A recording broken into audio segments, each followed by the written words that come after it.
Hi girls, so we are ploughing through these ones now, so we're on to example 20, and this is taking a look at the percentage WV. So we've already done a percentage VV, we're now looking at a percentage WV, and the experiment that this specifically relates to is the percentage of vinegar in a sample. So this was one of the first titrations you would have done. This is for higher level only, so it is not relevant to the ordinary level course. It's not on the ordinary level course. So if we take a look at example 20, it says exactly 25 centimetres cubed of vinegar was transferred to a 250 volumetric flask following the usual procedure.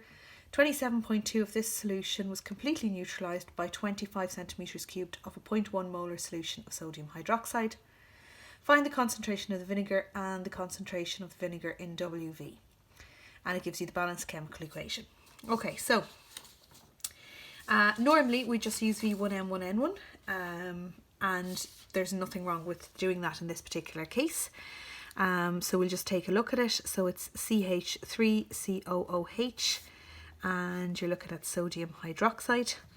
And you're looking at the volume, the molarity, and the number of moles of each of those. Okay, so the number of moles for both of them is 1 because the balanced chemical equation has given it to you and it's a 1-to-1 ratio. You have been told you had a 0.1 molar solution of this and you were told that you used 25 centimetres cubed. You were told you had 27.2 centimetres cubed of this one, and this is the missing link. Okay. So you'd normally sub it into the formula. You'd have 27.2 m is equal to 25 by 0.1, and your m would be 25 by 0.1 divided by 27.2, and your answer would be 0.092 moles per litre. Okay, now how do I do with the new method then? And that's just taking the ratio into consideration. Okay. So what do I know everything about? So if I'm looking at it, I know that in 25, I have 25 centimetres cubed of a 0.1 molar solution. So what does that mean? It means I would have had 0.1 moles of that sodium hydroxide if I'd had a litre. Didn't have a litre, had 25 centimetres cubed. Okay. So I'm going to figure out how many moles I actually had divided by 1,000 and multiplied by 25. The usual search for a calculator shall start for me. Here it is. So you've got 0.1 multiplied by 25 and you're dividing that by 1,000. So you actually had 2.5 by 10 to the minus 3 moles. 2.5 by 10 to the minus 3 moles per the 25 centimetres cubed you had. Okay. So it neutralised in a 1:1 ratio.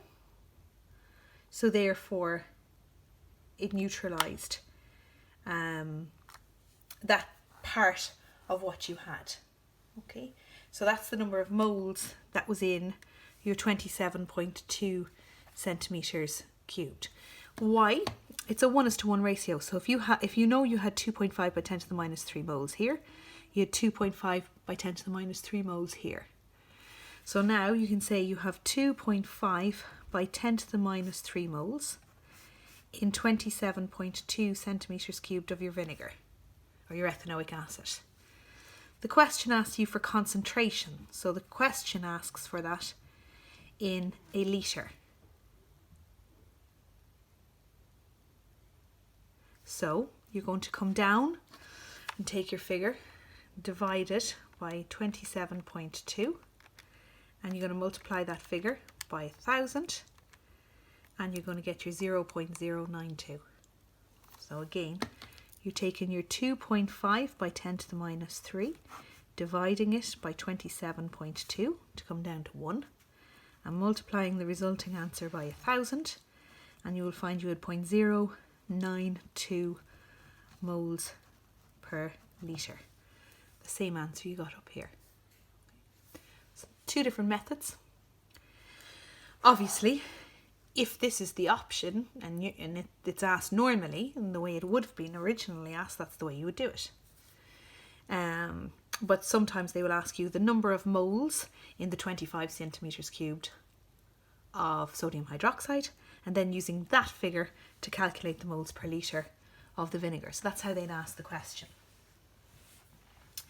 The second part of that question then says once you've gotten moles per litre, which we now have, so we now know we have 0.092 moles in a litre, we're asked to work out the WV. And from yesterday, your percentage WV is in 100 centimetres cubed. So your first thing here is you want to go from 1000 to 100, so you're going to divide by 10. So I'm going to divide this number by 10 also. So 0.092 divided by 10 is 0.0092. And then we need to work out it in W, which is grams. So I need to convert this now to grams. So I say 1 mole of CH3COOH was equal to 60 grams from the periodic table, and then 0.0092 moles is equal to 0.0092 multiplied by 60. And that will be 0.552 grams, and that gets you the first part of your figure, and then you need to multiply that by 10, but I'm trying to remind myself as to what I've done wrong here. So what did I do? Oh, I forgot the original dilution factor. So just because I know that number doesn't look right. So I know the percentage is always 5 to 7. So I'm thinking, what did I do wrong? Well, I forgot to take the dilution factor into consideration. So the dilution factor was 25 centimetres cubed to 250 centimetres cubed. So that's a by 10 dilution factor. So my 0.552 multiplied by 10 gives me the 5.52%. And that just goes to show you what I do say. I always forget, and you will be the same. That dilution factor becomes immaterial as you go through your question. You start forgetting about it. But you shouldn't be forgetting about it because it's concentration. So that answer that we have in the previous page, where we have 0.092 moles in a litre, that is the diluted vinegar. Okay, so that wouldn't get you the full marks. That number needs to be multiplied by 10 because of the dilution factor. So your actual vinegar, so your original vinegar, is 0.92 moles per litre. And the same up here. This figure needed to be multiplied by 10, and 0.92 moles per litre is the original vinegar. And it's very easy to forget, as I've just shown. No matter how long you've been doing the questions, it's very easy to forget them. And that's why I suppose when I was doing them with you on the board, I always wrote it up at the top right hand corner of the board. I suppose you probably thought that was for you, but actually that's mainly for me because I have this nasty habit.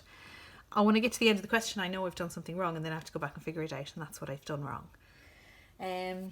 These are the questions you're going to try in your, not workbook, sorry, your textbook.